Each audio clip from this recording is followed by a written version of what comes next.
Oi, pessoal, eu tô aqui para falar com vocês sobre os ataques que o nosso Guia Alimentar para a População Brasileira está sofrendo. E no dia 16 de setembro, a nossa ministra da Agricultura, Tereza Cristina, ela mandou uma nota para o Ministério da Saúde pedindo a revisão do Guia Alimentar. Eu imagino que ela deva estar sofrendo, né, enfim, uma pressão muito grande da bancada ruralista, porque o guia, resumindo, enfim, o guia é maravilhoso, ele é feito para a população brasileira ler, uma linguagem super fácil, gostosa, realmente acho que vale a pena só dar um Google no guia que você consegue baixar, ele é de graça, e ele diz basicamente que a gente deve consumir comida de verdade no lugar de produtos ultraprocessados.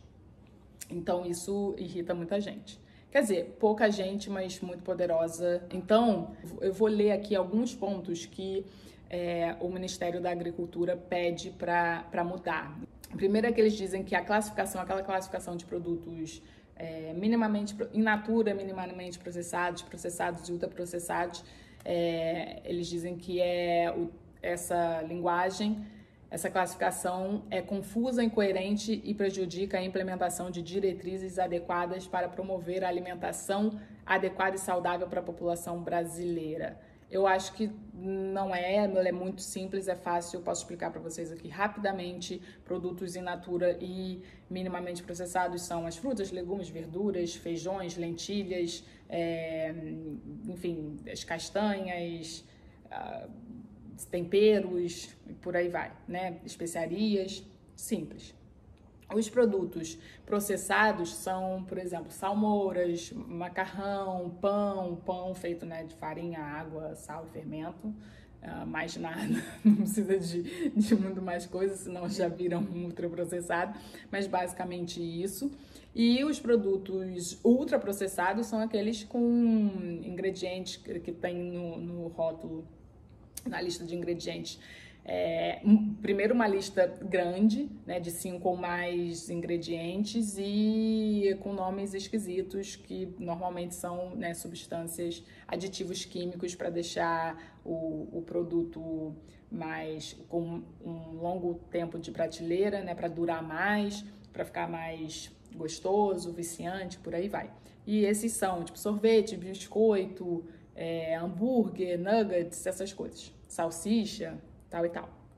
E aí, outro ponto que o Ministério da Agricultura aponta em relação à diferenciação de alimento ultraprocessado por meio da contagem do número de ingredientes, que eu acabei de falar, frequentemente 5 ou mais, parece ser algo cômico. As receitas domésticas que utilizam vários ingredientes não podem, em hipótese alguma, serem rotuladas dessa forma, o que demonstra um evidente ataque sem justificativa à industrialização. Eu amo isso porque, tipo assim, a gente vai fazer um pão em casa, ok, a gente vai usar, né? Você precisa de, basicamente, água, farinha, né? Se você vai fazer, por exemplo, um pão de fermentação natural e sal, se você quiser. Mas normalmente a gente usa farinha, água, fermento, sal, um pouco de açúcar e basicamente isso. Agora, um pão que está na prateleira do supermercado, muitas vezes tem muito mais coisa do que isso. Você vai fazer uma batata frita em casa, você precisa de batata e óleo, né? E sal depois para temperar. Tem batatas, né, congeladas, por exemplo, tem mais de 10 ingredientes, inclusive açúcar. Tipo, onde que você ia botar açúcar na sua batata frita em casa? Não ia. Enfim, eu acho isso muito maravilhoso. Porque eu tô rindo, mas é sério. Outra coisa eles falam. O guia induz a população brasileira a uma limitação da autonomia das escolhas alimentares. Quando um documento oficial do governo orienta evite alimentos ultraprocessados, está generalizando algo que é muito diversificado. Não, essa parte eu acho sensacional, porque tipo como se o governo estivesse censurando a população brasileira, né? Pedindo para tipo, evitar produto ultraprocessado. Sendo que isso, na verdade, é uma forma maravilhosa da gente se proteger, né? Contra doenças crônicas não transmissíveis relacionadas à dieta, câncer, obesidade, diabetes, hipertensão e por aí vai, que a gente sabe, né, de acordo com a OMS, causam 71% das mortes, globalmente falando. É assim, o governo querendo proteger a gente e achando que estão aqui passando dos limites.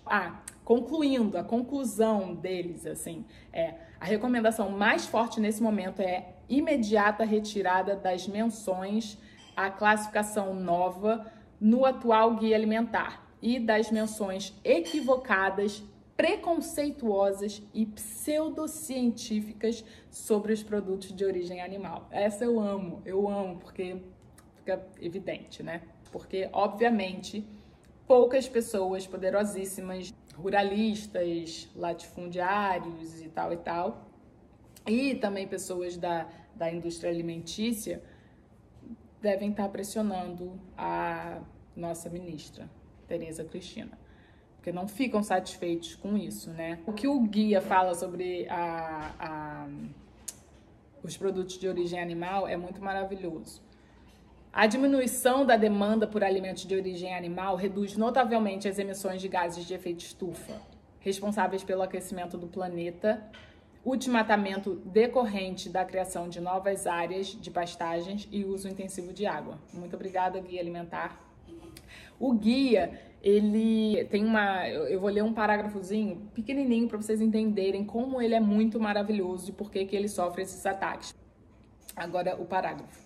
Estão perdendo força sistemas alimentares centrados na agricultura familiar em técnicas tradicionais e eficazes de cultivo e manejo do solo, no uso intensivo de mão de obra, no cultivo consorciado de vários alimentos combinados à criação animal. E aí eles vão mais um pouquinho e aí falam, no lugar desse sistema, surgem sistemas alimentares que operam baseados em monoculturas que fornecem matérias-primas para a produção de alimentos ultraprocessados ou para rações usadas na criação intensiva de animais.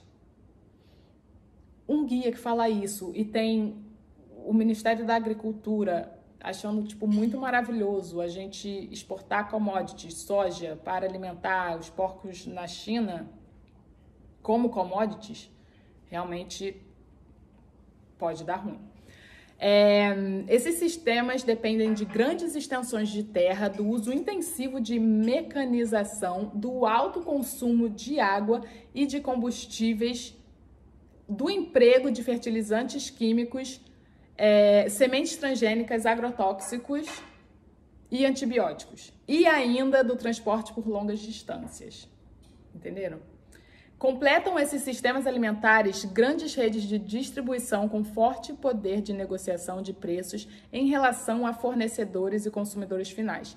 Esse guia leva em conta as formas pelas quais os alimentos são produzidos e distribuídos, privilegiando aqueles cujo sistema de produção e distribuição seja socialmente e ambientalmente sustentável. Muito obrigada, Guia Alimentar. Deixo vocês com essa maravilha. A gente precisa preservar o guia como está.